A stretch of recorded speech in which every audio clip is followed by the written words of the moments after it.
Chapter 5.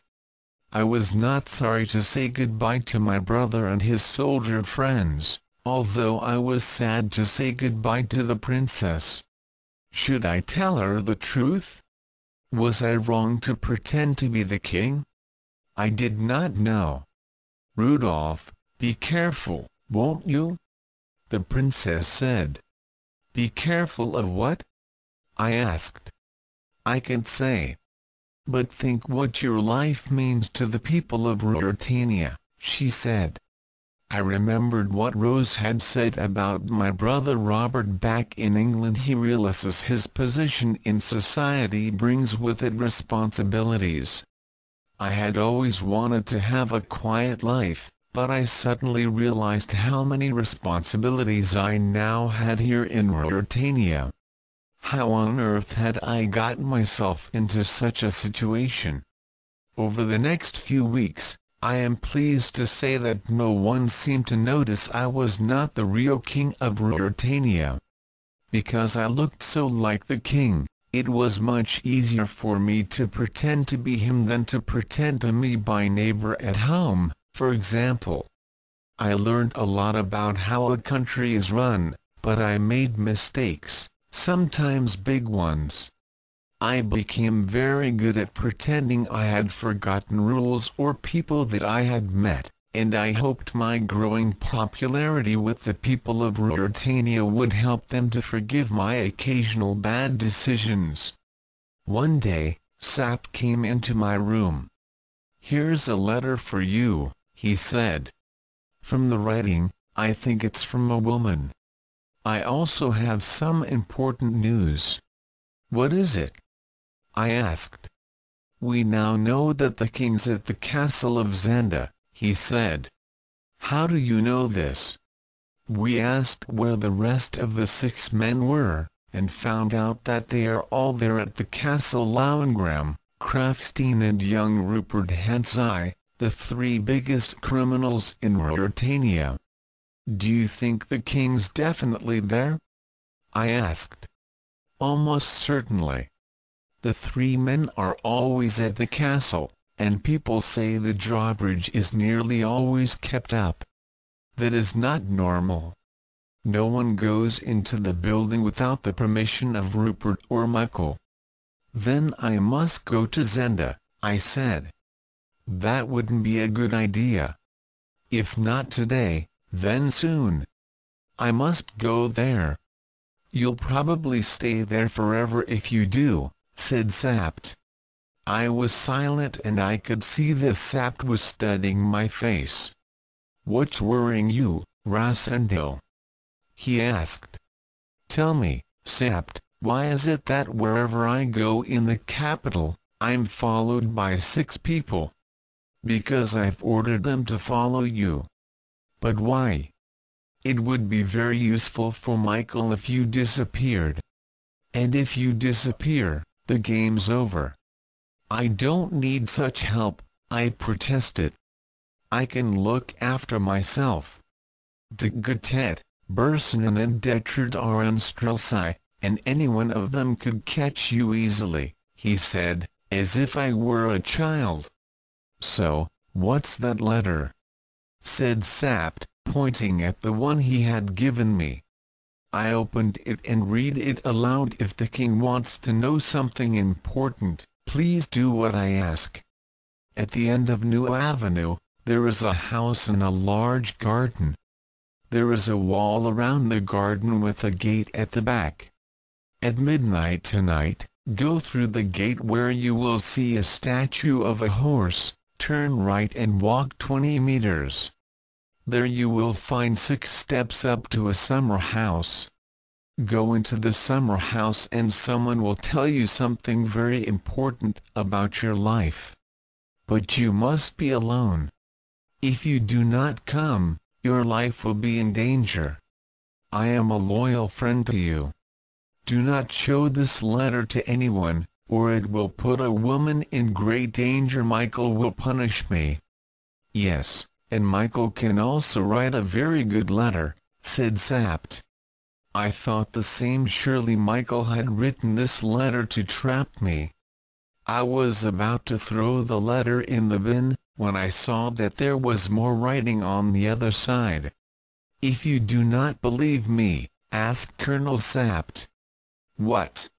said the colonel, so I read on. "Ask him what woman has been a guest of the Duke. Ask if her name begins with A." "It must be Antoinette de Mauban," I cried. "How do you know?" asked Sapt, and I told him all I knew about the woman. "I've heard that she came to Ruritania with her servants as a guest of Michael," Sapt said. "People say she had a great argument with Michael, and now she's staying somewhere in Strelsau. So she could be useful to us," I suggested. "Perhaps she would be useful if she had information about Michael." "However, I believe that Michael wrote that letter," said Sapt. "So do I, but I am not certain," I said. "I'll go to the house tonight." "No, you mustn't," said Sapt. "Let me go instead." "You can come too, but you must wait outside the gate when I go in alone." "I don't believe this woman and you're mad to go," said Sapt. "I believe this woman, and I will go," I said. "Either I go to the house, or I go back to England. We don't have much time. Every day we leave the king in prison there's more danger. We must move quickly," I said. Sapt was beginning to know when he could tell me what to do and when he could not.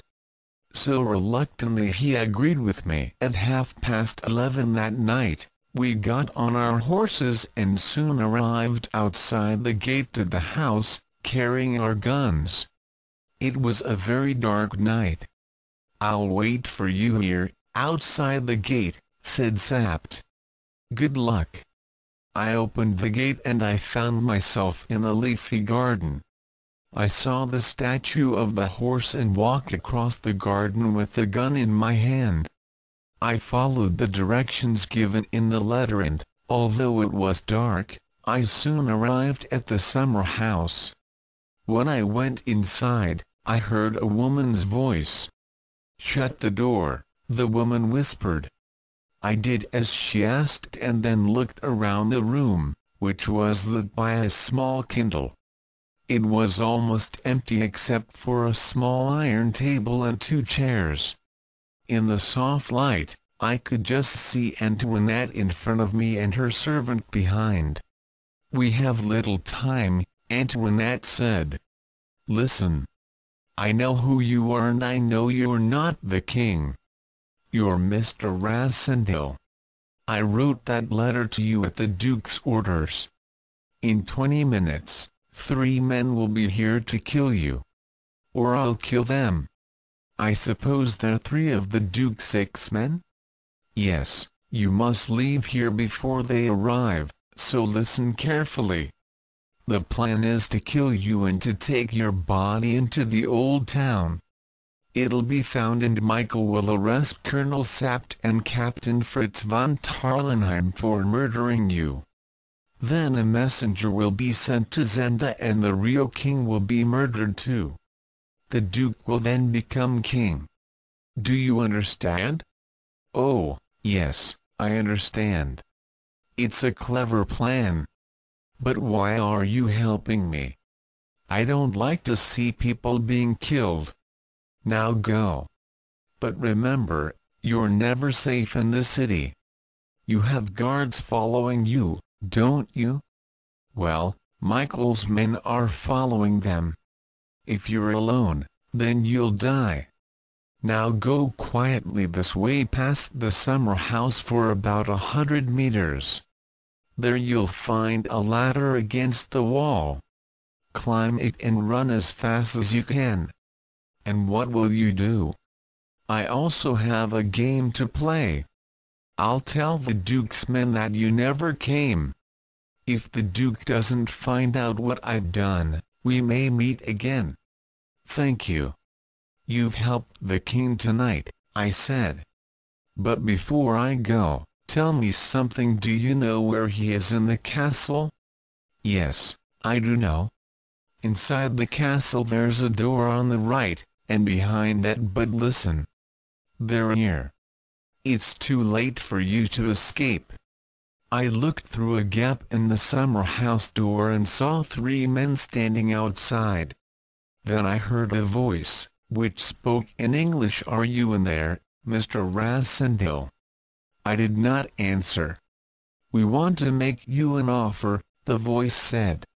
Will you let us in? Do not trust them, said Antoinette quietly. Stand outside and talk, I called. I won't let you in. That's a good idea, said the voice, who I thought must be Detchard. Is that Mr. Detchard? I asked. Our names are not important. We can offer you a safe journey to the border and 50,000 English pounds, he continued. It sounds a generous offer, I said, but of course I did not trust them at all. Give me a minute to think. Then I told Antoinette and her servant to stand close to the wall, away from the door. What are you going to do? Antoinette asked. You'll see. I picked up the iron table and held it by the legs so it was in front of me. Then I said, Gentlemen, I'd like to accept your kind offer. Perhaps you can't open the door for me. Why don't you open the door yourself? Said Detchard. Very well, but it opens outwards, I explained. You'll need to step back or the door will hit you. I pretended to try and open the door, and called out, I can open it. Then I'll open it, called Detchard. As Detchard was walking up to the door, I moved quietly to the back of the summer house. It took him a few seconds to open the door, but as soon as he did, I ran at him as fast as I could, holding the table in front of me. There was a terrible noise as all 3 men fired their guns at once, but I was protected by the tabletop. The men were all standing on the steps up to the summer house, so as I ran out, the tabletop hit them and they all fell down the steps. Before I knew what was happening, I too was falling down the steps, but as I was on top of the men, I managed to get up fastest and run away, firing my gun behind me. There were angry shouts and more shots. I remembered what Antoinette had said about a ladder and soon found it and climbed over the wall in seconds. Running along the outside of the wall, I heard more shots but realized they were being fired by Sapt, who was trying to get into the gate. Sapt. It's me, let's go. I shouted. You're safe. He cried in surprise. I have a fine story to tell you about a table. I told him, as we jumped on our horses and rode quickly back to the palace. The next day, Sapt read me the latest report from the chief of police. Some interesting things have been happening this morning, said Sapt. The police report says that the Duke of Strelsau left the capital by the road to Zenda. An hour later, he was followed by de Gutet, Bersonin and Detchard, who had a bandage around his arm. I was pleased that my shot the night before had been a good one. Finally, listen to this. The people of the capital are not happy that the king has yet to marry the princess. Some people say that if they do not marry soon, it would be better if the princess married the Duke of Strelsau.